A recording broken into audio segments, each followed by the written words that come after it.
ओ doctor, काय झाले? हे पेशंट बघा, बरंच रक्त व्हायलंय, ऍक्सिडेंट झालाय, तिथं रस्त्यावर पडलेलं होतं. ऍक्सिडेंट म्हणल्यावर पोलीस केस झाली पाहिजे राव. डॉक्टर, माणूस महत्वाचा आहे, माणूस आतून जिवंत आहे. आपण पोलीस केस करावं पोलीस लागेल. केस करूच तर तुम्हाला समजतंय का कधी माणूस वाचवा तुम्ही आधी पहिलं, तुमचं काम आहे. रिस्क आहे राव. म्हणजे तुम्ही एक काम करा, तेवढं नीट करा लवकर, तिचं रक्त व्हायलंय बरं, तर ते बंद करा पहिलं. बघा लवकर.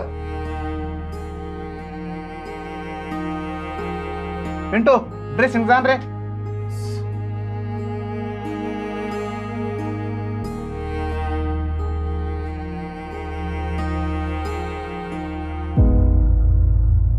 गोळ्या घेऊन ये. सचिन एवढ्या गोळ्या आणून दे. दरी डॉक्टर, तुमचे काय पैसे असतील ते घ्या.